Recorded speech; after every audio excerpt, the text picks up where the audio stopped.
ಸ್ನೇಹಿತರೆ, ಚರಿತ್ರೆ ಮತ್ತೊಂದು ವಿಡಿಯೋಗೆ ನಿಮಗೆಲ್ಲ ಪ್ರೀತಿಯ ಸ್ವಾಗತ. ಮಾನವನೊಳಗೊಂಡಂತೆ ಈ ಪ್ರಕೃತಿಯಲ್ಲಿರುವ ಪ್ರತಿಯೊಂದು ಜೀವಿಯು ತನ್ನದೇ ಆದ ವಿಶಿಷ್ಟ ಬದುಕು ಹಾಗೂ ಮಹತ್ವವನ್ನ ಹೊಂದಿದೆ. ಈ ವೈವಿಧ್ಯಮಯ ಜಗತ್ತಿನಲ್ಲಿ ನಾವು ಕೇವಲ ಒಂದು ಭಾಗವಷ್ಟೇ. ಪ್ರತಿಯೊಂದು ಸಸ್ಯ, ಪ್ರಾಣಿ ಹಾಗೂ ಅತಿ ಚಿಕ್ಕ ಕೀಟವೂ ಸಹ ಈ ಪರಿಸರ ವ್ಯವಸ್ಥೆಯಲ್ಲಿ ಒಂದು ನಿರ್ದಿಷ್ಟ ಪಾತ್ರವನ್ನ ವಹಿಸುತ್ತದೆ. ಅವುಗಳ ಬದುಕು, ಜೀವನ ಶೈಲಿ ಹಾಗೂ ಪರಸ್ಪರ ಸಂಬಂಧಗಳು ಮಾನವನ ಬುದ್ಧಿಮತ್ತೆ ಮತ್ತು ತಂತ್ರಜ್ಞಾನಕ್ಕೆ ಸವಾಲೆಸೆದು ಪ್ರಕೃತಿಯ ಅದ್ಭುತ ಶಕ್ತಿಯನ್ನ ಅನಾವರಣಗೊಳಿಸುತ್ತವೆ. ಈ ವರ್ಗದಲ್ಲಿ ನಂಬಲು ಕಷ್ಟವಾದರೂ ಇತಿಹಾಸದಲ್ಲೇ ಮಾನವರ ವಿರುದ್ಧ ಯುದ್ಧ ಗೆದ್ದ ಏಕೈಕ ಜೀವಿಯ ನೈಜ ಘಟನೆ ಇದೆ. ಹಾಗಾದರೆ ಆ ಜೀವಿ ಯಾವುದು? ಮಾನವರು ಈ ಜೀವಿಯೊಂದಿಗೆ ಯಾಕೆ ಯುದ್ಧ ಮಾಡಬೇಕಾಯಿತು? ಆ ಜೀವಿಯ ಬದುಕಿನ ವಿಶಿಷ್ಟತೆಗಳೇನು?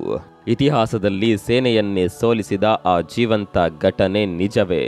ಈ ಎಲ್ಲ ಪ್ರಶ್ನೆಗಳಿಗೆ ಉತ್ತರವನ್ನ ಇಂದಿನ ಸಂಚಿಕೆಯಲ್ಲಿ ತಿಳಿದುಕೊಳ್ಳೋಣ.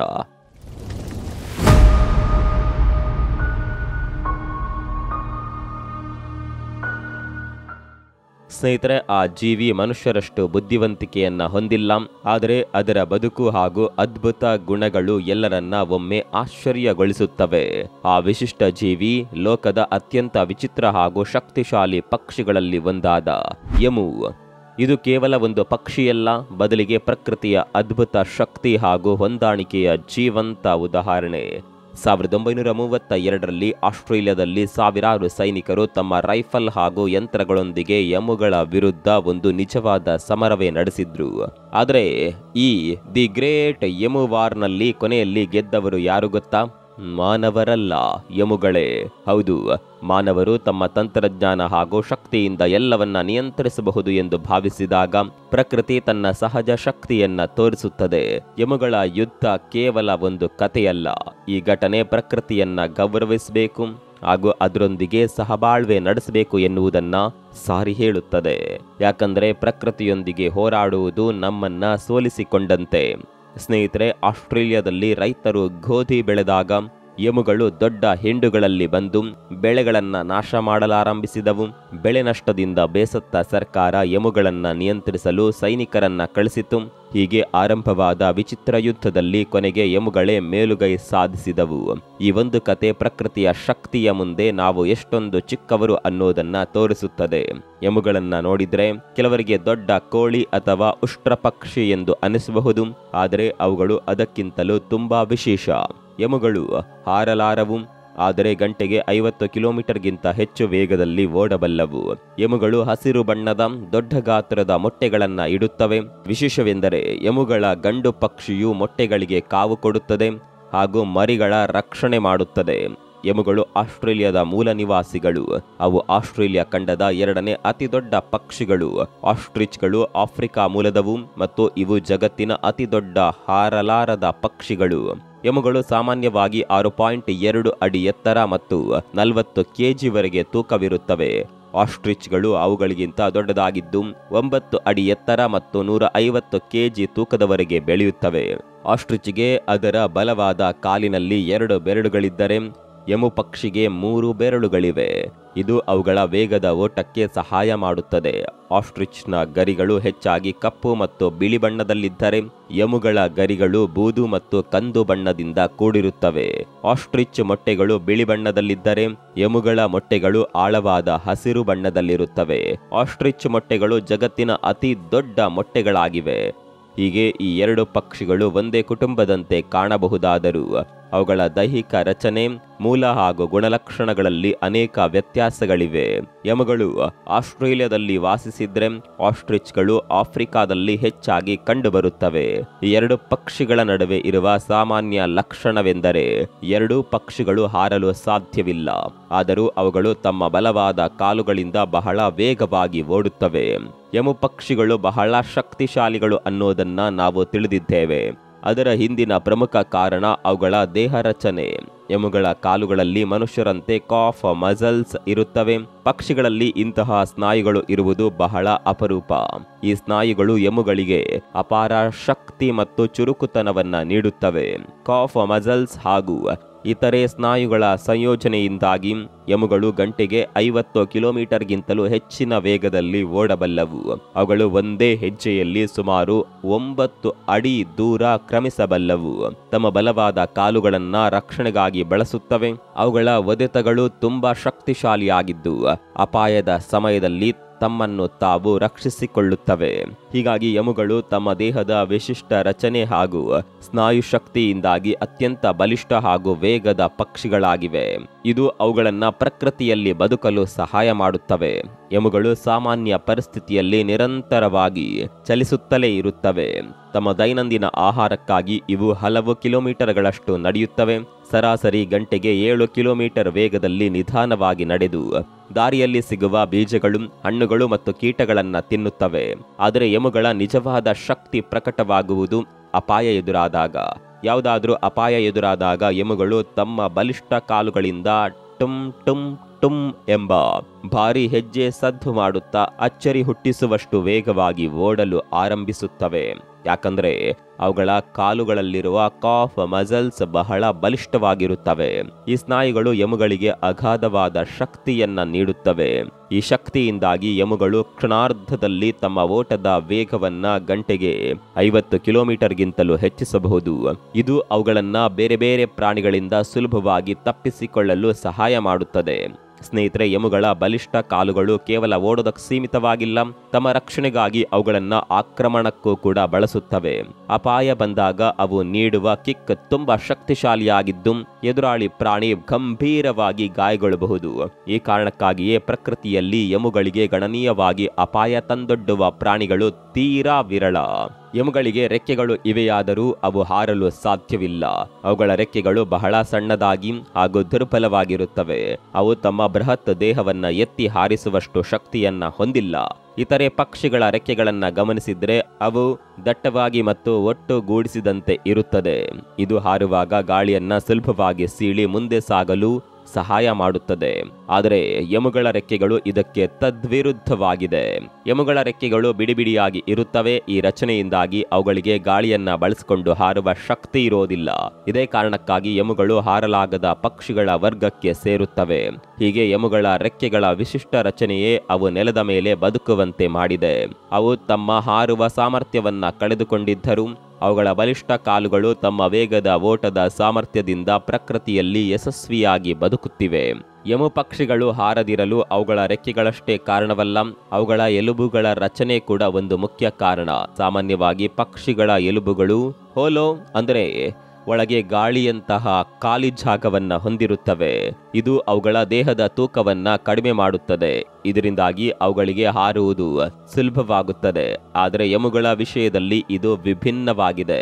ಅವುಗಳ ಎಲುಬುಗಳು ಇತರೆ ಪಕ್ಷಿಗಳ ಎಲುಬುಗಳಂತಲ್ಲ, ಬದಲಾಗಿ ಅವುಗಳು ಮನುಷ್ಯರ ಎಲುಬುಗಳಂತೆ ದಟ್ಟವಾಗಿ ಹಾಗೂ ಗಟ್ಟಿಯಾಗಿವೆ. ಈ ರಚನೆಯು ಅವುಗಳ ದೇಹದ ತೂಕವನ್ನ ಹೆಚ್ಚಿಸುತ್ತದೆ. ಇದರಿಂದಾಗಿ ಅವುಗಳು ಹಾರಲು ಅಸಾಧ್ಯವಾಗುತ್ತದೆ. ಆದರೆ ಇದೇ ಗುಣಲಕ್ಷಣ ಅವುಗಳಿಗೆ ಭೂಮಿಯ ಮೇಲೆ ಒಂದು ಲಾಭವನ್ನ ನೀಡಿದೆ. ಅವುಗಳ ಗಟ್ಟಿ ಎಲುಬುಗಳು ಬಲಿಷ್ಠ ಕಾಲುಗಳ ಜೊತೆ ಸೇರಿ ಅವುಗಳಿಗೆ ಅಪಾರ ಶಕ್ತಿಯನ್ನ ನೀಡುತ್ತವೆ. ಇದೇ ಕಾರಣಕ್ಕೆ ಎಮುಗಳು ಭೂಮಿಯ ಮೇಲೆ ಅತ್ಯಂತ ವೇಗವಾಗಿ ಹಾಗೂ ಶಕ್ತಿಶಾಲಿಯಾಗಿ ಓಡಬಲ್ಲವು. ಹೀಗೆ ಎಮು ಪಕ್ಷಿಗಳ ಹಾರಲಾರದ ಸ್ವಭಾವದ ಹಿಂದೆ ಅವುಗಳ ವಿಶಿಷ್ಟ ದೇಹ ರಚನೆ ಹಾಗೂ ಎಲುಬುಗಳ ಸ್ವರೂಪ ಪ್ರಮುಖ ಪಾತ್ರ ವಹಿಸುತ್ತವೆ. ಎಮುಗಳು ಗರಿಷ್ಠವಾಗಿ 40 ರಿಂದ 50 ಕಿಲೋಗ್ರಾಂ ತೂಕದವರೆಗೆ ಬೆಳೆಯುತ್ತವೆ. ಈ ಭಾರವಾದ ದೇಹವನ್ನ ಅವುಗಳ ಚಿಕ್ಕ ಮತ್ತು ದುರ್ಬಲ ರೆಕ್ಕೆಗಳಿಂದ ಎತ್ತಿ ಹಾರುವುದು ಸಂಪೂರ್ಣವಾಗಿ ಅಸಾಧ್ಯ. ಈ ಕಾರಣಕ್ಕಾಗಿಯೇ ಎಮುಗಳು ಕಾಲಾಂತರದಲ್ಲಿ ಹಾರುವ ಸಾಮರ್ಥ್ಯವನ್ನ ಕಳೆದುಕೊಂಡಿದೆ. ಸ್ನೇಹಿತರೆ, ಎಮುಗಳು ತಮ್ಮ ಹಾರುವ ಸಾಮರ್ಥ್ಯ ಕಳೆದುಕೊಳ್ಳಲು ಅವು ವಾಸಿಸುವ ಆಸ್ಟ್ರೇಲಿಯಾದ ಸೆಮಿ ಆರಿಡ್ ಪ್ರದೇಶಗಳು ಒಂದು ಪ್ರಮುಖ ಕಾರಣ. ಈ ಪ್ರದೇಶಗಳು ಹೆಚ್ಚಾಗಿ ಬರಿದಾಗಿದ್ದು ದಟ್ಟವಾದ ಕಾಡುಗಳು ಕಡಿಮೆ. ಎಮುಗಳು ವಾಸಿಸುವ ಪರಿಸರದಲ್ಲಿ ಮರಗಳು ವಿರಳವಾಗಿವೆ. ಹೀಗಾಗಿ ಅವುಗಳಿಗೆ ಇತರೆ ಪಕ್ಷಿಗಳಂತೆ ಮರದಿಂದ ಮರಕ್ಕೆ ಹಾರಬೇಕಾದ ಅಗತ್ಯವೇ ಇಲ್ಲ. ಬದಲಿಗೆ ಆಹಾರ ಮತ್ತು ನೀರಿನ ಮೂಲಗಳು ವಿಶಾಲವಾದ ಪ್ರದೇಶಗಳಲ್ಲಿ ಹರಡಿಕೊಂಡಿರುತ್ತವೆ. ಹಾಗಾಗಿ ಎಮುಗಳಿಗೆ ಅವುಗಳನ್ನು ಹೊಡ್ಕೊಂಡು ಭೂಮಿ ಮೇಲೆ ವೇಗವಾಗಿ ಓಡುವುದು ಬದುಕುಳಿಯಲು ಹೆಚ್ಚು ಅವಶ್ಯಕವಾಗಿದೆ. ಈ ಪರಿಸರಕ್ಕೆ ಹೊಂದಿಕೊಳ್ಳುವ ಪ್ರಕ್ರಿಯೆಯಲ್ಲಿ ಅವು ಕಾಲಕ್ರಮೇಣ ಹಾರುವ ಸಾಮರ್ಥ್ಯವನ್ನ ಕಳೆದುಕೊಂಡು ಬದಲಾಗಿ ಭೂಮಿಯ ಮೇಲೆ ಅತ್ಯಂತ ವೇಗವಾಗಿ ಓಡುವ ಸಾಮರ್ಥ್ಯವನ್ನ ಪಡೆದುಕೊಂಡವು. ಹೀಗೆ ಅವು ತಮ್ಮ ಆವಾಸ ಸ್ಥಾನಕ್ಕೆ ಅನುಗುಣವಾಗಿ ವಿಕಸನಗೊಂಡಿವೆ. ಸ್ನೇಹಿತರೆ, ಎಮುಗಳ ದೇಹದಲ್ಲಿರುವ ಅನೇಕ ಆಶ್ಚರ್ಯಕರ ಗುಣಗಳಲ್ಲಿ ಅತ್ಯಂತ ವಿಶೇಷವಾದುದು ದೂರದಿಂದಲೇ ತೇವ ಭೂಮಿಯನ್ನ ಗುರುತಿಸುವ ಶಕ್ತಿ. ಅಂದ್ರೆ ಎಮುಗಳು ಹಲವು ಕಿಲೋಮೀಟರ್ ದೂರದಲ್ಲಿದ್ದರೂ ಸಹ ತಮ್ಮ ಸೂಕ್ಷ್ಮ ಇಂದ್ರಿಯಗಳಿಂದ ಅಲ್ಲಿ ನೀರು ಅಥವಾ ತೇವವಿದೆ ಅನ್ನೋದನ್ನ ಅರಿತುಕೊಳ್ಳಬಲ್ಲವು. ಅದನ್ನ ಪತ್ತೆ ಹಚ್ಚಿದ ತಕ್ಷಣ ಅವು ನಿರಂತರವಾಗಿ ಪ್ರಯಾಣಿಸುತ್ತಾ ಆ ಪ್ರದೇಶವನ್ನ ತಲುಪುತ್ತವೆ. ಹೀಗೆ ಈ ವಿಶಿಷ್ಟ ಸಾಮರ್ಥ್ಯದಿಂದ ಎಮುಗಳು ತಮ್ಮ ಬದುಕಿಗೆ ಅಗತ್ಯವಾದ ನೀರು ಮತ್ತು ಆಹಾರದ ಮೂಲಗಳನ್ನ ದೂರದಲ್ಲಿದ್ದರೂ ಕಂಡುಕೊಳ್ಳುತ್ತವೆ. ಇದು ಅವುಗಳ ಬದುಕುಳುವಿಕೆಯ ಅತ್ಯಂತ ಮಹತ್ವದ ಭಾಗವಾಗಿದೆ. ಎಮುಗಳು ದಿನನಿತ್ಯವೂ ದೂರಕ್ಕೆ ನಡೆದು ಪ್ರಯಾಣ ಮಾಡುತ್ತವೆ. ತಮ್ಮ ಬದುಕಿಗಾಗಿ ಬೇಕಾದ ನೀರನ್ನ ಕುಡಿಯುತ್ತಾ ಹುಲ್ಲು ಮತ್ತು ಸಸ್ಯಗಳನ್ನ ತಿನ್ನುತ್ತಾ ಮುಂದುವರಿಯುತ್ತವೆ. ಆದರೆ ಅವುಗಳು ಕೇವಲ ನಡೆದಾಡುವುದಲ್ಲ, ಅವುಗಳ ಈ ಪ್ರಯಾಣದ ಹಿಂದೆ ಒಂದು ಅದ್ಭುತ ಕಾರಣವಿದೆ. ಸ್ನೇಹಿತರೆ, ಮಿಂಚು ಬಂದಾಗ ನಮಗೆ ಸಾಮಾನ್ಯ ಶಬ್ದ ಮಾತ್ರ ಕೇಳುತ್ತದೆ. ಆದರೆ ಈ ಮಿಂಚಿನ ಸದ್ದಿನೊಂದಿಗೆ ಅತಿ ಕಡಿಮೆ ಆವೃತ್ತಿಯ ಧ್ವನಿ ತರಂಗಗಳು ಉಂಟಾಗುತ್ತವೆ. ಇಂತಹ ತರಂಗಗಳು ಮನುಷ್ಯರಿಗೆ ಕೇಳಿಸೋದಿಲ್ಲ, ಆದರೆ ಎಮು ಪಕ್ಷಿಯು ಆ ಧ್ವನಿ ತರಂಗಗಳನ್ನ ಗ್ರಹಿಸಬಲ್ಲದು. ಈ ಅದ್ಭುತ ಸಾಮರ್ಥ್ಯದಿಂದ ಎಮುಗಳು ಮಿಂಚು ನಿಖರವಾಗಿ ಎಲ್ಲೆಲ್ಲಿ ಬಡಿದಿದೆ ಅನ್ನೋದನ್ನ ಪತ್ತೆ ಹಚ್ಚುತ್ತವೆ. ಮಿಂಚು ಬಿದ್ದ ಪ್ರದೇಶಗಳಲ್ಲಿ ಸಾಮಾನ್ಯವಾಗಿ ಮಳೆ ಬರುವ ಸಾಧ್ಯತೆ ಹೆಚ್ಚಿರುತ್ತದೆ. ಜೊತೆಗೆ ಅಲ್ಲಿ ನೀರು ಸಂಗ್ರಹವಾಗುತ್ತದೆ. ಇದನ್ನ ಅರಿತ ಎಮುಗಳು ತಕ್ಷಣವೇ ಆ ದಿಕ್ಕಿನತ್ತ ಪ್ರಯಾಣ ಬೆಳೆಸುತ್ತವೆ. ಹೀಗೆ ತಮ್ಮ ಬದುಕಿಗೆ ಅಗತ್ಯವಾದ ನೀರು ಮತ್ತು ಆಹಾರವನ್ನ ಅವುಗಳು ಅತ್ಯಂತ ಸುಲಭವಾಗಿ ಕಂಡುಕೊಳ್ಳುತ್ತವೆ. ಈ ವಿಶಿಷ್ಟ ಗುಣವು ಎಮುಗಳನ್ನ ಪ್ರಕೃತಿಯಲ್ಲಿ ಯಶಸ್ವಿಯಾಗಿ ಬದುಕುಳಿಯಲು ಸಹಾಯ ಮಾಡುತ್ತದೆ. ಎಮುಗಳು ಆಹಾರ ಸಮೃದ್ಧವಾಗಿ ಸಿಗುವ ದಿನಗಳಲ್ಲಿ ಹೊಟ್ಟೆ ತುಂಬ ತಿನ್ನುತ್ತವೆ. ಅಷ್ಟೇ ಅಲ್ಲ, ಅದೇ ಸಮಯದಲ್ಲಿ ತಮ್ಮ ದೇಹದಲ್ಲಿ ಸಾಕಷ್ಟು ಕೊಬ್ಬನ್ನ ಸಂಗ್ರಹಿಸಿಕೊಳ್ಳುತ್ತವೆ. ಇದರ ಹಿಂದಿರುವ ಕಾರಣ ಆಹಾರದ ಕೊರತೆ ಎದುರಾದಾಗ ಈ ಸಂಗ್ರಹಿಸಿದ ಕೊಬ್ಬನ್ನೇ ನಿಧಾನವಾಗಿ ಬಳಸಿಕೊಂಡು ಬದುಕುತ್ತವೆ. ಹೀಗಾಗಿ ಅವುಗಳು ಯಾವುದೇ ಪರಿಸ್ಥಿತಿಯಲ್ಲೂ ಹಸಿವಿನಿಂದ ನಲಗೋದಿಲ್ಲ. ಇದು ಅವುಗಳ ಬದುಕುಳಿವಿಕೆಯ ಒಂದು ಪ್ರಮುಖ ತಂತ್ರ. ಪ್ರಾಣಿ ಪ್ರಪಂಚದಲ್ಲಿ ಎಮುಗಳ ಒಂದು ಅಭ್ಯಾಸ ನಿಜಕ್ಕೂ ಆಶ್ಚರ್ಯಕರ. ಸಾಮಾನ್ಯವಾಗಿ ಹೆಣ್ಣು ಪಕ್ಷಿಗಳು ಮೊಟ್ಟೆಗಳಿಗೆ ಕಾವು ಕೊಡುತ್ತವೆ, ಆದರೆ ಎಮುಗಳಲ್ಲಿ ಇದು ವಿಭಿನ್ನ. ಇಲ್ಲಿ ಗಂಡು ಎಮುಗಳೇ ಮೊಟ್ಟೆಗಳನ್ನ ಕಾಯುತ್ತವೆ. ಈ ಪ್ರಕ್ರಿಯೆ ಸುಮಾರು 56 ದಿನಗಳವರೆಗೆ ನಿರಂತರವಾಗಿ ನಡೆಯುತ್ತೆ. ಈ ಅವಧಿಯಲ್ಲಿ ಗಂಡು ಎಮುಗಳು ಮೊಟ್ಟೆಗಳಿಂದ ಎದ್ದು ಹೋಗೋದಿಲ್ಲ. ಅಂದ್ರೆ ಅವು ಆಹಾರ ತಿನ್ನಲು ಅಥವಾ ನೀರು ಕುಡಿಯಲು ಕೂಡ ಹೊರಗೆ ಹೋಗೋದಿಲ್ಲ. ಈ ದಿನಗಳಲ್ಲೆಲ್ಲ ಅವುಗಳು ಮೊದಲು ದೇಹದಲ್ಲಿ ಸಂಗ್ರಹಿಸಿಕೊಂಡಿದ್ದ ಕೊಬ್ಬನ್ನೇ ಕರಗಿಸಿಕೊಂಡು ಬದುಕುತ್ತವೆ. ಇದು ಗಂಡು ಎಮುಗಳ ತಾಳ್ಮೆ ಹಾಗೂ ಸಮರ್ಪಣಾ ಭಾವವನ್ನ ತೋರಿಸುತ್ತದೆ ಮತ್ತು ಇದು ಎಮುಗಳ ಬದುಕಿನ ಒಂದು ಅತಿ ವಿಶೇಷ ಭಾಗವಾಗಿದೆ. ಗಂಡು ಎಮುಗಳು 56 ದಿನಗಳ ಕಾಲ ನಿರಂತರವಾಗಿ ಮೊಟ್ಟೆಗಳಿಗೆ ಕಾವು ಕೊಡುತ್ತವೆ. ಈ ಅವಧಿಯಲ್ಲಿ ಅವು ಆಹಾರ ಅಥವಾ ನೀರಿಗಾಗಿ ಎಂದಿಗೂ ಗೂಡು ಬಿಟ್ಟು ಹೋಗೋದಿಲ್ಲ.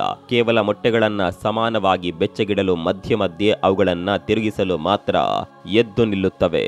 ಈ ಕಠಿಣ ತಪಸ್ಸು ಮುಗಿದ ನಂತರ ಮೊಟ್ಟೆಗಳಿಂದ ಮರಿಗಳು ಹೊರಬಂದಾಗ ಮಾತ್ರ ಅವು ತಮ್ಮ ಗೂಡು ಬಿಟ್ಟು ಆಹಾರಕ್ಕಾಗಿ ಮತ್ತು ನೀರಿಗಾಗಿ ಹೊರಡುತ್ತವೆ. ಹಲ್ಲುಗಳೇ ಇಲ್ಲದ ಎಮುಗಳಿಗೆ ಕಲ್ಲುಗಳೇ ಮಿಕ್ಸರ್. ಹೌದು, ಎಮುಗಳು ತಿನ್ನುವಾಗ ಸಸ್ಯಗಳು, ಹುಲ್ಲು, ಹಣ್ಣುಗಳು ಮತ್ತು ಕೀಟಗಳ ಜೊತೆಗೆ ದೊಡ್ಡ ದೊಡ್ಡ ಕಲ್ಲುಗಳನ್ನು ನುಂಗುತ್ತವೆ. ಇದರ ಹಿಂದಿರುವ ಕಾರಣ ನಿಜಕ್ಕೂ ಕುತೂಹಲಕರ. ಎಮುಗಳಿಗೆ ಹಲ್ಲುಗಳೇ ಇರೋದಿಲ್ಲ, ಹಾಗಾಗಿ ಅವುಗಳಿಗೆ ಆಹಾರವನ್ನ ಜಗಿದು ನುಂಗೋದಕ್ಕೆ ಸಾಧ್ಯವಿಲ್ಲ. ಹೀಗಾಗಿ ಅವುಗಳು ನುಂಗುವ ಈ ಕಲ್ಲುಗಳು ಅವುಗಳ ಹೊಟ್ಟೆಯೊಳಗೆ ಮಿಕ್ಸರ್ ಅಥವಾ ಗ್ರೈಂಡರ್ನಂತೆ ಕೆಲಸ ಮಾಡ್ತವೆ. ಈ ಕಲ್ಲುಗಳು ಆಹಾರವನ್ನ ನಜ್ಜುಗುಜ್ಜಾಗಿಸಿ ಸುಲಭವಾಗಿ ಜೀರ್ಣವಾಗುವಂತೆ ಮಾಡುತ್ತವೆ. ಈ ವಿಶಿಷ್ಟ ಜೀರ್ಣಕ್ರಿಯೆಯು ಎಮುಗಳು ತಮ್ಮ ದೇಹಕ್ಕೆ ಅಗತ್ಯವಾದ ಪೋಷಕಾಂಶಗಳನ್ನು ಪಡೆದುಕೊಳ್ಳಲು ಸಹಾಯ ಮಾಡುತ್ತೆ. ಎಮುಗಳಿಗೆ ಹಲ್ಲುಗಳೇ ಇಲ್ಲದಿರೋದ್ರಿಂದ ಅವುಗಳು ಆಹಾರ ಸಿಕ್ಕಿದ ಕೂಡಲೇ ಅದನ್ನು ನೇರವಾಗಿ ಲಬಕ್ಕೆಂದು ನುಂಗಿ ಬಿಡ್ತಾವೆ. ಆದರೆ ಆಹಾರ ಬೇಗನೆ ಜೀರ್ಣವಾಗುವುದು ಹೇಗೆ ಎಂಬ ಪ್ರಶ್ನೆಗೆ ಉತ್ತರ ಅವುಗಳು ನುಂಗುವ ಕಲ್ಲುಗಳಲ್ಲಿದೆ. ಎಮುಗಳ ಹೊಟ್ಟೆಯೊಳಗೆ ಸೇರಿದ ಈ ಕಲ್ಲುಗಳು ಜೀರ್ಣಕ್ರಿಯೆಯ ಸಮಯದಲ್ಲಿ ಆಹಾರವನ್ನು ಒಟ್ಟಾಗಿ ನಜ್ಜು ಗುಜ್ಜು ಮಾಡಿ ಪುಡಿ ಮಾಡಲು ಸಹಾಯ ಮಾಡುತ್ತವೆ. ಅವುಗಳ ಹೊಟ್ಟೆಯೊಳಗಿನ ಸ್ನಾಯುಗಳು ಸಂಕುಚಿತವಾದಾಗ ಈ ಕಲ್ಲುಗಳು ಆಹಾರದ ಮೇಲೆ ಒತ್ತುವ ಮೂಲಕ ಗ್ರೈಂಡರ್ ಅಥವಾ ಮಿಕ್ಸರ್ನಂತೆ ಕೆಲಸ ಮಾಡ್ತವೆ. ಹೀಗಾಗಿ ಎಮುಗಳಲ್ಲಿ ಜೀರ್ಣಕ್ರಿಯೆ ಬಹಳ ವೇಗವಾಗಿ ನಡೆಯುತ್ತದೆ. ನಂತರ ದೇಹಕ್ಕೆ ಬೇಡವಾದ ಆಹಾರದ ಭಾಗಗಳು ಹೊರಹೋಗುವ ಸಮಯದಲ್ಲಿ ಈ ಕಲ್ಲುಗಳು ಕೂಡ ಮಲದ ಜೊತೆಗೆ ಹೊರಗೆ ಬರ್ತಾವೆ. ಹೀಗೆ ಅವು ತಾತ್ಕಾಲಿಕವಾಗಿ ಜೀರ್ಣಕ್ರಿಯೆಗೆ ಸಹಾಯ ಮಾಡಿ ತಮ್ಮ ಕೆಲಸ ಮುಗಿದ ನಂತರ ದೇಹದಿಂದ ಹೊರಹೋಗುತ್ತವೆ. ಈ ಅದ್ಭುತ ಜೀರ್ಣಕ್ರಿಯೆಯ ತಂತ್ರವು ಎಮುಗಳು ಪ್ರಕೃತಿಯಲ್ಲಿ ಯಶಸ್ವಿಯಾಗಿ ಬದುಕುಳಿಯಲು ನೆರವಾಗಿದೆ. ಸ್ನೇಹಿತರೆ, ಈಗ ಮುಖ್ಯ ವಿಷಯಕ್ಕೆ ಬರೋಣ. ಹಾಗಾದರೆ ಎಮುಗಳ ವಿರುದ್ಧ ಮಾನವರು ಯಾಕೆ ಯುದ್ಧ ಮಾಡಬೇಕಾಯಿತು? ಈ ವಿಚಿತ್ರ ಘಟನೆ ನಡೆದಿದ್ದು 1932ರಲ್ಲಿ ಆಸ್ಟ್ರೇಲಿಯಾದ ಪಶ್ಚಿಮ ಭಾಗದಲ್ಲಿ. ಮೊದಲ ವಿಶ್ವಯುದ್ಧದಲ್ಲಿ ಭಾಗವಹಿಸಿದ್ದ ಸಾವಿರಾರು ಸೈನಿಕರು ತಮ್ಮ ಸೇವೆ ಮುಗಿಸಿ ಹಿಂತಿರುಗುತ್ತಿದ್ದರು. ಸರ್ಕಾರವು ಅವರಿಗೆ ದೊಡ್ಡ ದೊಡ್ಡ ಕೃಷಿ ಭೂಮಿಯನ್ನ ನೀಡಿ ಹೊಸ ಜೀವನ ಆರಂಭಿಸಲು ಪ್ರೋತ್ಸಾಹಿಸಿತ್ತು. ಈ ಮಾಜಿ ಸೈನಿಕರು ರೈತರಾಗಿ ಮಾರ್ಪಟ್ಟರು. ಅವರು ನಿರಂತರವಾಗಿ ಶ್ರಮಪಟ್ಟು ತಮ್ಮ ಹೊಲಗಳಲ್ಲಿ ಗೋಧಿ ಬೆಳೆಯಲಾರಂಭಿಸಿದ್ರು. ಆದರೆ ಅವರ ಹೊಸ ಜೀವನ ಸುಲಭವಾಗಿರಲಿಲ್ಲ. ಯಾಕಂದ್ರೆ ಅದೇ ಸಮಯದಲ್ಲಿ ಆಸ್ಟ್ರೇಲಿಯಾದ ಒಣ ಪ್ರದೇಶಗಳಿಂದ ಆಹಾರ ಮತ್ತು ನೀರಿನ ಹುಡುಕಾಟದಲ್ಲಿದ್ದ ಸುಮಾರು 20,000 ಎಮುಗಳ ಗುಂಪು ಈ ಪ್ರದೇಶಗಳಿಗೆ ವಲಸೆ ಬಂದವು. ಈ ಹಿಂಡುಗಳು ರೈತರ ಬೆಳೆಗಳನ್ನ ನಾಶ ಮಾಡಲಾರಂಭಿಸಿದವು. ಎಮುಗಳು ಬೆಳೆದು ನಿಂತಿದ್ದ ಗೋಧಿಯನ್ನ ತಿನ್ನುತ್ತಾ ಹಾದು ಹೋಗುವಾಗ 100 ಎಕರೆ ಬೆಳೆಗಳನ್ನ ಹಾಳು ಮಾಡುತ್ತಿದ್ದವು. ರೈತರ ಪಾಲಿಗೆ ಇದು ಅನಿರೀಕ್ಷಿತ ವಿಪತ್ತು. ಹೀಗೆ ರೈತರ ಹಾಗೂ ಎಮುಗಳ ನಡುವಿನ ಈ ಸಂಘರ್ಷವೇ ದಿ ಗ್ರೇಟ್ ಎಮು ವಾರ್ ಎಂದು ಕರೆಯಲಾದ ಅಸಾಧಾರಣ ಯುದ್ಧಕ್ಕೆ ಕಾರಣವಾಯಿತು. ರೈತರು ತಮ್ಮ ಜೀವನಾಡಿಯಾದ ಬೆಳೆಯನ್ನ ರಕ್ಷಿಸಿಕೊಳ್ಳಲು ಸರ್ಕಾರದಿಂದ ಸಹಾಯ ಕೋರ್ತಾರೆ. ಅಲ್ಲಿಂದಲೇ ಯುದ್ಧದ ಕತೆ ಶುರುವಾಗುವುದು. ಎಮುಗಳು ಮೂಲತಃ ಅಲೆಮಾರಿಗಳು. ಅವು ಒಂದೇ ಸ್ಥಳದಲ್ಲಿ ನೆಲೆಸದೆ ಆಹಾರ ಮತ್ತು ನೀರಿನ ಹುಡುಕಾಟದಲ್ಲಿ ನಿರಂತರವಾಗಿ ಒಂದು ಪ್ರದೇಶದಿಂದ ಮತ್ತೊಂದು ಪ್ರದೇಶಕ್ಕೆ ಪ್ರಯಾಣಿಸುತ್ತಲೇ ಇರುತ್ತವೆ. ಅಂತಹ ಪ್ರಯಾಣದಲ್ಲಿದ್ದಾಗ ಅವುಗಳ ಕಣ್ಣಿಗೆ ರೈತರು ಶ್ರಮಪಟ್ಟು ಬೆಳೆದಿದ್ದ ಗೋಧಿ ಬೆಳೆಗಳು ಬಿದ್ದವು.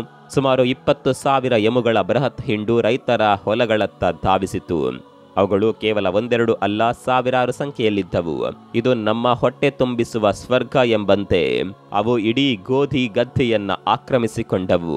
ಈ ಪರಿಸ್ಥಿತಿಯನ್ನ ನಿಯಂತ್ರಿಸಲು ಸಾಧ್ಯವಾಗದೆ ಅವರು ನೇರವಾಗಿ ಆಸ್ಟ್ರೇಲಿಯಾ ಸರ್ಕಾರದ ಸಹಾಯ ಕೋರ್ತಾರೆ. ರೈತರ ಸಮಸ್ಯೆಯನ್ನ ಗಂಭೀರವಾಗಿ ಪರಿಗಣಿಸಿದ ಸರ್ಕಾರ ತಕ್ಷಣವೇ ತೀರ್ಮಾನ ಕೈಗೊಂಡಿತು. ಮೇಜರ್ GPW ಮೆರೆಡಿತ್ ಅವರ ನೇತೃತ್ವದಲ್ಲಿ ಸೈನಿಕರ ಗುಂಪೊಂದನ್ನ ಕಳಿಸಿಕೊಡಲಾಯಿತು. ಎಲ್ಲ ಎಮುಗಳನ್ನ ಗುಂಡಿಕ್ಕಿ ಕೊಂದು ರೈತರ ಬೆಳೆಗಳನ್ನ ರಕ್ಷಿಸಿ ಅನ್ನುವ ಆದೇಶವನ್ನ ಸೈನಿಕರಿಗೆ ನೀಡಿದ್ರು. ಸ್ನೇಹಿತರೆ, ರೈತರ ಕಣ್ಣಲ್ಲಿ ಹೀರೋಗಳಂತೆ ಕಾಣಲು ಬಯಸಿದ ಸೈನಿಕರು ಯುದ್ಧಕ್ಕೆ ಸಿದ್ಧರಾದರು. ಅವರು ಮಷಿನ್ ಗನ್ಗಳು, 100 ಗುಂಡುಗಳು ಮತ್ತು ವಾಹನಗಳನ್ನು ಸಿದ್ಧಪಡಿಸಿಕೊಂಡು ಹೊರಟರು. ನಾವು ಎಮುಗಳನ್ನ ಸುಲಭವಾಗಿ ಸೋಲಿಸಿ ರೈತರ ಹೊಲವನ್ನ ಉಳಿಸುತ್ತೇವೆ ಅನ್ನುವ ಆತ್ಮವಿಶ್ವಾಸದಿಂದ ಅವರು ಹೊರಟರು. 1932ರ ನವೆಂಬರ್ ತಿಂಗಳು ಮೇಜರ್ ಮೆರೆಡಿತ್ ಮತ್ತು ಅವರ ಸೈನಿಕರು ಗೋಧಿ ಹೊಲಗಳ ಬಳಿ ಬಂದು, ಈಗ ಎಲ್ಲ ಎಮುಗಳನ್ನ ಹೊಡೆದುರುಳಿಸುತ್ತೇವೆ, ಹೊಲವನ್ನ ಖಾಲಿ ಮಾಡುತ್ತೇವೆ, ಜಯ ನಮ್ಮದೇ ಎಂದು ಘೋಷಣೆ ಮಾಡಿದ್ರು. ಆದರೆ ಮುಂದೇನಾಯಿತೆಂದು ಗೊತ್ತಾ? ಸೈನಿಕರ ಎಲ್ಲ ಅಂದಾಜುಗಳು ತಲೆ ಕೆಳಗಾದವು. ಯುದ್ಧದ ತರಬೇತಿ ಪಡೆದ ಸೈನಿಕರ ಮುಂದೆ ಎಮುಗಳು ತೋರಿದ ಪ್ರತೀಕಾರ ಹಾಗೂ ತಂತ್ರಗಳು ನಂಬಲಾಗದಂತಿದ್ದವು. ಹೌದು, ಅವುಗಳು ಸೈನಿಕರ ನಿರೀಕ್ಷೆಗೂ ಮೀರಿ ಪ್ರತಿರೋಧ ತೋರಿದವು. ಸೈನಿಕರು ಎಮುಗಳ ಯುದ್ಧವನ್ನ ಸುಲಭದ ಕೆಲಸವೆಂದು ಭಾವಿಸಿದ್ದರು.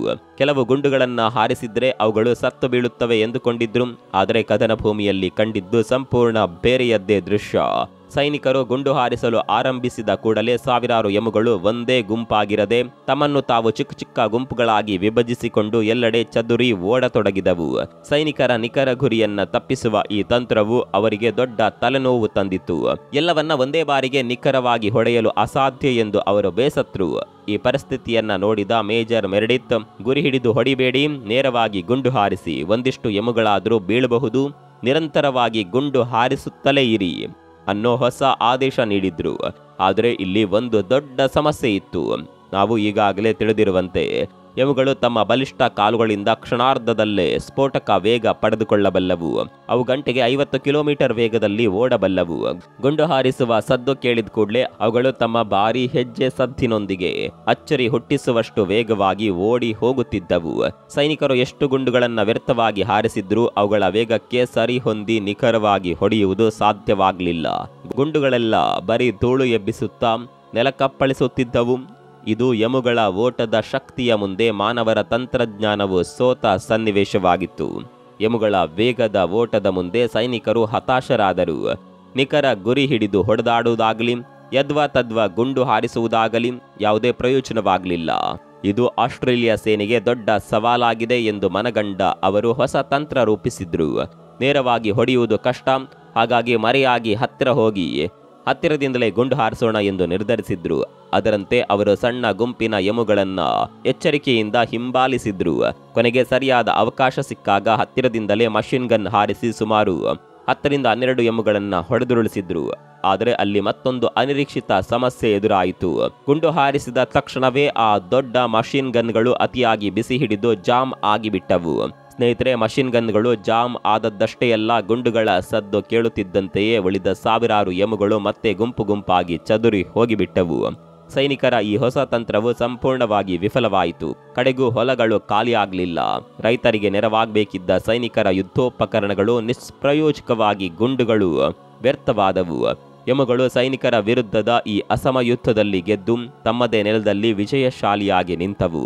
ಈ ವಿಚಿತ್ರ ಘಟನೆಯಿಂದ ಆಸ್ಟ್ರೇಲಿಯಾ ಸರ್ಕಾರವು ಎಮುಗಳ ವಿರುದ್ಧದ ಯುದ್ಧವನ್ನ ಕೊನೆಗೊಳಿಸಿ ಸೇನೆಯನ್ನ ಹಿಂದಕ್ಕೆ ಕರೆಸಿಕೊಂಡಿತು. ಸೈನಿಕರು ತಮ್ಮ ಬಂದೂಕುಗಳು ಜಾಮ್ ಆಗಿ ನಿಂತಾಗ ಹತಾಶರಾದರು. ಎಮುಗಳು ಗೊಂದಲದ ಲಾಭ ಪಡೆದುಕೊಂಡು ಎಲ್ಲೆಡೆ ಚದುರಿ ಓಡಿ ಹೋಗಿದ್ದವು. ಆದರೆ ಇದು ಆಸ್ಟ್ರೇಲಿಯನ್ ಆರ್ಮಿ ನಾವು ಸುಲಭವಾಗಿ ಸೋಲನ್ನೊಪ್ಪಿಕೊಳ್ಳುವುದಿಲ್ಲ ಎಂದು ಪಣತೊಟ್ಟ ಸೈನಿಕರು ಹೊಸ ಯೋಜನೆ ರೂಪಿಸಿದ್ರು.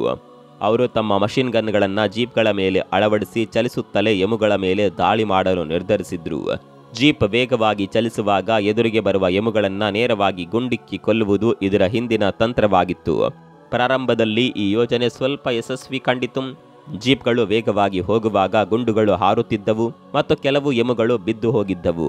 ಆದರೆ ಈ ತಂತ್ರದ ನಿಜವಾದ ಸಮಸ್ಯೆ ಬೇಗನೆ ಗೊತ್ತಾಯಿತು. ಎಮುಗಳು ವಾಸಿಸುವ ಪ್ರದೇಶವು ಒರಟಾದ ಅಸಮತಟ್ಟಾದ ನೆಲದಿಂದ ಕೂಡಿತ್ತು. ಜೀಪ್ಗಳು ಈ ರಸ್ತೆಯಿಲ್ಲದ ಭೂಮಿಯಲ್ಲಿ ಸಾಗುತ್ತಿದ್ದಂತೆ ಅವು ಅಲುಗಾಡಲು ಹಾಗೂ ಜಿಗಿಯಲು ಪ್ರಾರಂಭಿಸಿದವು. ಇದರ ಪರಿಣಾಮವಾಗಿ ಬಂದೂಕುಗಳಿಂದ ಗುರಿ ಹಿಡಿದು ಗುಂಡು ಹಾರಿಸುವುದು ಅಸಾಧ್ಯವಾಯಿತು. ಒಂದು ಕಡೆ ಎಮುಗಳು ಗಂಟೆಗೆ 50 ಕಿಲೋಮೀಟರ್ ವೇಗದಲ್ಲಿ ಓಡುತ್ತಿದ್ದವು. ಮತ್ತೊಂದು ಕಡೆ ಜೀಪ್ ಅಸಮತಟ್ಟಾದ ನೆಲದಲ್ಲಿ ತತ್ತರಿಸುತ್ತಿದ್ದ ಕಾರಣ ಸೈನಿಕರ ಗುಂಡುಗಳು ಹಾರಿದರೂ ಅವು ಗುರಿಯನ್ನ ತಲುಪಲೇ ಇಲ್ಲ. ಹೀಗೆ ಸೈನಿಕರ ಎಲ್ಲಾ ಯೋಜನೆಗಳು ಒಂದಾದ ನಂತರ ಒಂದರಂತೆ ವಿಫಲವಾದವು. ಎಮುಗಳ ಪ್ರತಿರೋಧದ ಮುಂದೆ ಆಸ್ಟ್ರೇಲಿಯನ್ ಆರ್ಮಿ ಅಸಹಾಯಕರಾಗಿ ನಿಂತಿತು. ಯುದ್ಧದ ತರಬೇತಿ ಪಡೆದ ಸೈನಿಕರು ತಮ್ಮ ಅತ್ಯಾಧುನಿಕ ಬಂದೂಕುಗಳೊಂದಿಗೆ ಎಮುಗಳ ವಿರುದ್ಧ ಸೋಲನ್ನನುಭವಿಸಿದರು. ಎಮುಗಳು ಕೇವಲ ವೇಗವಾಗಿ ಓಡುವುದಷ್ಟೇ ಅಲ್ಲ, ಅವು ತಮಗೆ ಪರಿಚಿತವಾದ ಪ್ರದೇಶದ ಬಗ್ಗೆ ಸಂಪೂರ್ಣ ಜ್ಞಾನ ಹೊಂದಿದ್ದವು. ಸೈನಿಕರ ಜೀಪ್ಗಳು ಬೆನ್ನಟ್ಟುತ್ತಿದ್ದಂತೆ ಅವು ತಕ್ಷಣವೇ ತಮ್ಮ ನೆಚ್ಚಿನ ಕರಡು ಮುರುಡು ಪ್ರದೇಶಗಳತ್ತ ಓಡಿ ಹೋದವು. ಅಲ್ಲಿ ಜೀಪ್ಗಳನ್ನ ಚಲಾಯಿಸುವುದು ಅಸಾಧ್ಯವಾಗಿತ್ತು. ಅಸಮತಟ್ಟಾದ ನೆಲದಲ್ಲಿ ಕೆಲವು ಜೀಪ್ಗಳು ಜಾಮ್ ಆಗಿ ನಿಂತರೆ ಮತ್ತೆ ಕೆಲವು ಮಗುಚಿ ಬಿದ್ದು ಹೋಗಿದ್ದವು. ಹೀಗೆ ಸೈನಿಕರ ಅತ್ಯಾಧುನಿಕ ವಾಹನ ತಂತ್ರವು ಸಂಪೂರ್ಣವಾಗಿ ವಿಫಲವಾಯಿತು. ಎಮುಗಳು ಮತ್ತೆ ತಪ್ಪಿಸಿಕೊಂಡು ಅಡಗಿ ಹೋದವು. ಇದೇನಿದು, ಯಾವ ತಂತ್ರ ಪ್ರಯೋಗಿಸಿದರು? ಈ ಎಮುಗಳು ನಮ್ಮನ್ನ ಸೋಲಿಸುತ್ತಿವೆ, ಅವುಗಳನ್ನ ಕೊಲ್ಲಲು ಯಾಕಾಗುತ್ತಿಲ್ಲ ಅಂತ ಸೈನಿಕರು ಬೆಚ್ಚಿ ಬಿದ್ದರು. ಸ್ನೇಹಿತರೆ, ಸೈನಿಕರು ಎಷ್ಟು ತಂತ್ರಗಳನ್ನ, ಎಷ್ಟು ಮಷಿನ್ ಗನ್ಗಳನ್ನ, ಜೊತೆಗೆ ಎಷ್ಟು ಜೀಪ್ಗಳನ್ನ ಬಳಸಿದ್ರು ಎಲ್ಲವೂ ವಿಫಲವಾಗ್ತಾ ಇತ್ತು. ತಮ್ಮ ಶಕ್ತಿಯ ಬಗ್ಗೆ ಹೆಮ್ಮೆ ಹೊಂದಿದ್ದ ಆಸ್ಟ್ರೇಲಿಯನ್ ಆರ್ಮಿಯ ಘನತೆಯೇ ಎಮುಗಳ ಮುಂದೆ ಸವಾಲಿಗೆ ಸಿಲುಕಿದಂತಾಗಿತ್ತು. ಒಂದು ಕಡೆ ಸೈನಿಕರು ಎಮುಗಳನ್ನ ಹಿಡಿಯಲಾಗದೆ ಹತಾಶರಾದರೆ, ಇನ್ನೊಂದು ಕಡೆ ಎಮುಗಳು ದಿನದಿಂದ ದಿನಕ್ಕೆ ರೈತರ ಗೋಧಿ ಹೊಲಗಳನ್ನ ನಾಶ ಮಾಡುತ್ತಲೇ ಇದ್ದವು. ಈ ಪರಿಸ್ಥಿತಿಯನ್ನ ನೋಡಿದ ಸರ್ಕಾರ ಕಡೆಗೂ ಸೇನೆಯನ್ನ ವಾಪಸ್ ಕರೆಸಿಕೊಂಡು ಈ ಯುದ್ಧವನ್ನ ಕೊನೆಗೊಳಿಸಿತು. ಹೀಗೆ ಇತಿಹಾಸದಲ್ಲಿ ದಾಖಲಾದ ಈ ವಿಚಿತ್ರ ಯುದ್ಧದಲ್ಲಿ ಮಾನವರ ತಂತ್ರಜ್ಞಾನ ಮತ್ತು ಸೇನೆಯ ಶಕ್ತಿ, ಎಮುಗಳ ನೈಸರ್ಗಿಕ ಬುದ್ಧಿಶಕ್ತಿ, ವೇಗ ಮತ್ತು ಅವುಗಳ ಆವಾಸ ಸ್ಥಾನದ ಜ್ಞಾನದ ಮುಂದೆ ಸೋಲನ್ನ ಒಪ್ಪಿಕೊಂಡವು. ಸೈನಿಕರು ಎಷ್ಟೇ ಪ್ರಯತ್ನ ಮಾಡಿದ್ರೂ, ಗುಂಡುಗಳನ್ನ ಹಾರಿಸಿದ್ರು, ಹೊಸ ತಂತ್ರಗಳನ್ನ ಪ್ರಯೋಗಿಸಿದರು, ಎಮುಗಳನ್ನ ಸಂಪೂರ್ಣವಾಗಿ ಸೋಲಿಸಲು ಆಸ್ಟ್ರೇಲಿಯನ್ ಸೇನೆಗೆ ಸಾಧ್ಯವಾಗಲಿಲ್ಲ.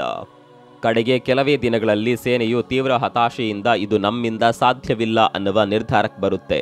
ಈ ಮೂಲಕ ಇತಿಹಾಸದಲ್ಲಿ ಅಧಿಕೃತವಾಗಿ ಈ ವಿಚಿತ್ರ ಯುದ್ಧದಲ್ಲಿ ವಿಜಯಶಾಲಿಗಳಾಗಿ ಘೋಷಿಸಲ್ಪಟ್ಟವರು ಮತ್ಯಾರೂ ಅಲ್ಲ, ಎಮುಗಳೇ. ಎಮುಗಳಿಗೆ ತಾವು ಗೆದ್ದಿದ್ದೇವೆ ಅಥವಾ ಸೋತಿದ್ದೇವೆ ಎಂಬ ಅರಿವೇ ಇರಲಿಲ್ಲ. ಅವುಗಳಿಗೆ ತಿಳಿದಿದ್ದೇನೆಂದರೆ, ಯಾರೋ ಬಂದರೂ ಜೋರಾಗಿ ಸದ್ದು ಮಾಡಿದ್ರು, ನಾವು ಓಡಿ ಹೋದೆವು, ಹಸಿವಾದಾಗ ಮತ್ತೆ ಹೊಲಗಳಿಗೆ ಬಂದು ಗೋಧಿ ತಿಂದೆವು ಅಷ್ಟೇ.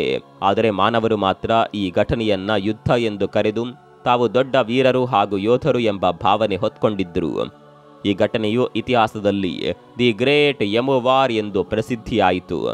ಸ್ನೇಹಿತರೆ, ಈ ಯುದ್ಧ ನಮಗೆ ನೀಡುವ ಅಂತಿಮ ಸಂದೇಶ ಸ್ಪಷ್ಟವಾಗಿದೆ. ಪ್ರಕೃತಿಯೊಂದಿಗೆ ಯುದ್ಧ ಮಾಡಿದ್ರೆ ಯಾವಾಗಲೂ ಜಯ ನಮ್ಮದಾಗುತ್ತದೆ ಎಂದು ಹೇಳಲಾಗುವುದಿಲ್ಲ. ಪ್ರಕೃತಿಯ ನೈಸರ್ಗಿಕ ಶಕ್ತಿ, ಹೊಂದಿಕೊಳ್ಳುವ ಸಾಮರ್ಥ್ಯ ಹಾಗೂ ಅದ್ಭುತ ಸಹಜ ಜ್ಞಾನದ ಮುಂದೆ ಮನುಷ್ಯರ ತಂತ್ರಜ್ಞಾನವು ಕೆಲವೊಮ್ಮೆ ಅಸಹಾಯಕವಾಗಬಹುದು. ಯಮುಗಳ ಯುದ್ಧವು ಇದಕ್ಕೆ ಒಂದು ಅದ್ಭುತ ಉದಾಹರಣೆಯಾಗಿದೆ. ನಾವು ವೀರರು, ನಾವು ಯೋಧರು ಎಂದು ಯುದ್ಧಕ್ಕೆ ಬಂದಿದ್ದ ಸೈನಿಕರು ಕೇವಲ ತಮ್ಮನ್ನು ರಕ್ಷಿಸಿಕೊಳ್ಳಲು ಓಡಿ ಹೋದ ಯಮುಗಳ ಮುಂದೆ ಸೋಲನ್ನೊಪ್ಪಿಕೊಂಡರು. ಆಸ್ಟ್ರೇಲಿಯನ್ ಸೇನೆಯ ಅಧಿಕೃತ ದಾಖಲೆಗಳ ಪ್ರಕಾರ ಅವರು ಗರಿಷ್ಠ 1000 ಯಮುಗಳನ್ನು ಮಾತ್ರವೇ ಕೊಲ್ಲಲು ಸಾಧ್ಯವಾಯಿತು. ಆದರೆ ಉಳಿದ ಸಾವಿರಾರು ಯಮುಗಳು ತಪ್ಪಿಸಿಕೊಂಡು ಹೋಗಿಬಿಟ್ಟವು. ಸ್ನೇಹಿತರೆ, ಸೇನೆ ಈ ಯುದ್ಧದಲ್ಲಿ ಸೋತರು. ಸರ್ಕಾರವು ಈ ಸಮಸ್ಯೆಯನ್ನ ಬಿಟ್ಕೊಡ್ಲಿಲ್ಲ. ರೈತರು ನಿರಂತರವಾಗಿ ಸರ್ಕಾರದ ಬಾಗಿಲು ತಟ್ಟುತ್ತಿದ್ದರು. ಸಮಸ್ಯೆ ಇನ್ನೂ ಮುಂದುವರಿಯುತ್ತಿದೆ, ನಮ್ಮ ಗೋಧಿ ಬೆಳೆಗಳನ್ನ ಉಳಿಸಿ ಎಂದು ಬೇಡಿಕೊಳ್ಳುತ್ತಿದ್ದರು. ಈ ಒತ್ತಡದಿಂದಾಗಿ ಸರ್ಕಾರ ಹೊಸ ನಿರ್ಧಾರಕ್ಕೆ ಬಂದಿತು. ಈ ಬಾರಿ ಸೇನೆಯನ್ನ ಕಳಿಸುವ ಬದಲು ಸರ್ಕಾರವು ಹೊಣೆಗಾರಿಕೆಯನ್ನ ನೇರವಾಗಿ ರೈತರ ಕೈಗೆ ಒಪ್ಪಿಸಿತು. ರೈತರಿಗೆ ಸ್ವತಃ ಶಸ್ತ್ರಾಸ್ತ್ರಗಳನ್ನ ನೀಡಿ ತಮ್ಮ ಹೊಲಗಳನ್ನ ತಾವೇ ಕಾಪಾಡಿಕೊಳ್ಳುವಂತೆ ಮಾಡಲಾಯಿತು. ಈ ನಿರ್ಧಾರದ ನಂತರ ಯಮುಗಳ ವಿರುದ್ಧ ರೈತರು ತಮ್ಮದೇ ಆದ ಹೊಸ ಯುದ್ಧವನ್ನ ಪ್ರಾರಂಭಿಸಿದರು. ಇದು ದಿ ಗ್ರೇಟ್ ಯಮು ವಾರ್ ಕಥೆಯ ಮತ್ತೊಂದು ಅಧ್ಯಾಯವಾಗಿ ಉಳಿಯಿತು. ಸೇನೆ ಈ ವಿಚಿತ್ರ ಯುದ್ಧದಲ್ಲಿ ಸೋತರು. ಸರ್ಕಾರವು ಸಮಸ್ಯೆಯನ್ನ ನಿಯಂತ್ರಿಸಲೇಬೇಕೆಂದು ನಿರ್ಧರಿಸಿತು. ಈ ಬಾರಿ ಅವರು ಬೌಂಟಿ ಅನ್ನುವ ಒಂದು ಹೊಸ ತಂತ್ರ ವ್ಯವಸ್ಥೆ ಬಳಸಿದ್ರು. ಯಾರು ಯಮುಗಳನ್ನ ಹೊಡೆದು ಕೊಲ್ಲುತ್ತಾರೋ ಅವರಿಗೆ ಹಣ ನೀಡಲಾಗುವುದು ಎಂದು ಸರ್ಕಾರ ಘೋಷಣೆ ಮಾಡುತ್ತೆ. ಇದರಿಂದಾಗಿ ಹಲವು ಪ್ರದೇಶಗಳಲ್ಲಿ ಸ್ಥಳೀಯರು ಯಮುಗಳನ್ನ ಬೇಟೆಯಾಡಿ ಕೊಲ್ಲಲು ಪ್ರಾರಂಭಿಸಿದ್ರು. ಇದು ಸಮಸ್ಯೆಯನ್ನ ಸ್ವಲ್ಪ ಮಟ್ಟಿಗೆ ನಿಯಂತ್ರಣಕ್ಕೆ ತಂದಿತು. ಇದೇ ಸಮಯದಲ್ಲಿ ರೈತರು ಸುಮ್ಮನೆ ಕೂರಲಿಲ್ಲ. ಅವರು ತಮ್ಮ ಹೊಲಗಳ ಸುತ್ತ ದೊಡ್ಡ ಬೇಲಿಗಳನ್ನ ನಿರ್ಮಿಸಲು ಆರಂಭಿಸಿದ್ರು. ಈ ಬೇಲಿಗಳು ಯಮುಗಳು ನೇರವಾಗಿ ಹೊಲಗಳಿಗೆ ನುಗ್ಗೋದನ್ನ ತಡೆಯಲು ಸಹಾಯ ಮಾಡಿದವು. ಕಾಲಕ್ರಮೇಣ ಈ ಬೇಲಿಗಳು ಹಾಗೂ ಬೆಳೆಗಾರಿಕೆ ತಂತ್ರಜ್ಞಾನಗಳ ಸುಧಾರಣೆಯಿಂದಾಗಿ ಯಮುಗಳಿಂದ ಕೃಷಿ ಜಮೀನುಗಳಿಗೆ ಆಗುತ್ತಿದ್ದ ಹಾನಿ ಕಡಿಮೆಯಾಯಿತು. ಹೀಗೆ ಸರ್ಕಾರ ಮತ್ತು ರೈತರು ತಮ್ಮದೇ ತಂತ್ರಗಳನ್ನ ಬಳಸಿ ಈ ಸಮಸ್ಯೆಯನ್ನ ಬಗೆಹರಿಸಿಕೊಂಡರು. 1932ರಲ್ಲಿ ನಡೆದ ಈ ವಿಚಿತ್ರ ಘಟನೆಯನ್ನ ಇಂದಿಗೂ ಇತಿಹಾಸದಲ್ಲಿ ದಿ ಗ್ರೇಟ್ ಯಮು ವಾರ್ ಎಂದೇ ಕರೆಯಲಾಗುತ್ತದೆ.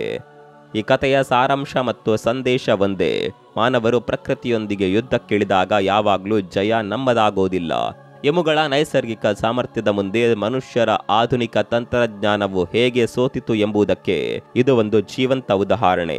ದಿ ಗ್ರೇಟ್ ಯಮು ವಾರ್ ನಡೆದ ನಂತರ ಸಹಜವಾಗಿಯೇ ಒಂದು ಪ್ರಶ್ನೆ ಮೂಡುತ್ತದೆ: ಹಾಗಾದರೆ ಯಮುಗಳನ್ನ ಸಂಪೂರ್ಣವಾಗಿ ನಾಶ ಮಾಡಿಬಿಟ್ರಾ?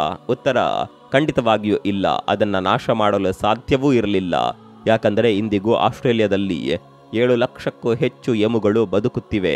ಅಲ್ಲದೆ ಪ್ರಪಂಚದಾದ್ಯಂತ ಇರುವ ಅನೇಕ ಪ್ರಾಣಿ ಸಂಗ್ರಹಾಲಯಗಳಲ್ಲೂ ಕೂಡ ಯಮುಗಳನ್ನ ನಾವು ನೋಡಬಹುದು. ಹೀಗಾಗಿ ಆ ಮಹಾಯುದ್ಧ ನಡೆದರೂ ಯಮು ಪಕ್ಷಿಗಳ ಅಸ್ತಿತ್ವ ನಶಿಸದೆ ಉಳಿಯಿತು.